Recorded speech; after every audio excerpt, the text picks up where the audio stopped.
مولانا صاحب اگلا سوال یہ ہے کہ کیا قربانی کا جانور پلسرات پار کراتا ہے؟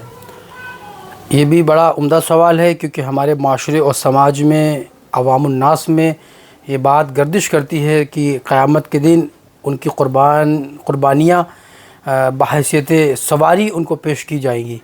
تو اس بارے میں ہم رسول اللہ صلی اللہ علیہ وسلم کی جب احادیث کا مطالعہ کرتے ہیں اور اشادت نبویہ سے روشنی اور تعلم حاصل کرتے ہیں تو اللہ کے نبی علیہ السلام نے فرمایا عظموا دہیاکم فانھا علی الصراط مطایاکم۔ حضور نے فرمایا اپنی جانور کو، اپنی قربانی کو عزت دو، تعظیم دو، اہمیت دو، کل قیامت کے دن یہ تمہاری سواری بنائی جائیں گی۔ فانھا علی الصراط مطایاکم۔ پھر حضرت ابن کثیر نے اور متعدد مفسرین نے، محدثین نے فرمایا، اس کے نیچے حاشیہ لگایا کہ سواری سے مراد یہ نہیں کہ وہ مجسم سواری جو جسے یہاں پر قربان کیا آپ نے، نہیں، قیامت کے دن آپ کو اللہ کی طرف سے روحانی سواریاں دی جائیں گی جس پر آپ سوار ہو کر پلسرات کو پار کریں گے۔ لہٰذا یہ جو بات ہے سواری کی درست ہے، حدیث میں اس کا ذکر ملتا ہے۔ اگلا سوال میرا یہ ہے کہ قربانی کے وقت کیا دعا کرنی چاہیے؟ قربانی کی دعا بڑی مشہور و معروف ہے، اور اکثر لوگ جو قربانی کرتے ہیں وہ پڑھتے بھی ہیں، انا صلاتی و نسکی و محیایا و مماتی للہ رب العالمین۔ اس کے آگے بھی الفاظ انی وجہت وجہ للذی فطر السماوات والارض حنیفا وما انا من المشرکین، انا صلاتی و نسکی و محیایا و مماتی للہ رب العالمین لا شریک لہ بذلک امرت وما انا من المسلمین۔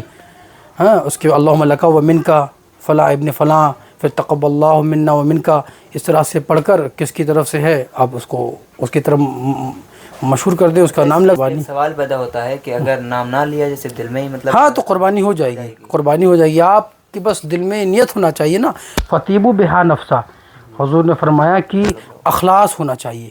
قربانی کے لیے کیا ضرورت ہے؟ اخلاص۔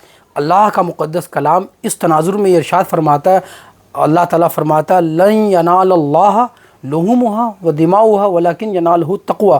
بے شک اللہ کی بارگاہ میں تمہاری قربانی میں سے نہ گوشت پہنچتا ہے نہ خون پہنچتا ہے، اللہ کے حضور تمہارا تقوی پہنچتا ہے۔ تو قربانی میں جو چیز مطمع نظر ہے، مد نظر ہے، اور جس پر ہم کو دار و مدار ہے وہ ہمارا اخلاص ہے، نعمت اخلاص، دولت اخلاص۔ یہ اگر ہے اور آپ قربانی کر رہے ہیں، آپ دعا نام نہ لیں، قربانی آپ کے اللہ کی بارگاہ میں مقبول ہے۔ لیکن جو دعا فقہائے کرام سے ہم کو ملی ہے کہ بے شک میری نمازیں، میری قربانی، میری زندگی، میری موت اللہ رب العالمین کے لیے، تو یہ معنی ہے، تو دعا پڑھنا سنت ہے، اور بسم اللہ اللہ اکبر کر کے پھر اس قربانی کے جانور کو آپ ذبح کریں، اس کا منہ قبلہ رخ کی طرف کریں، اور ایک جانور کو جب ذبح کیا جائے تو دوسرے جانور کے سامنے ذبح نہ کیا جائے، یہ مسئلہ ہے۔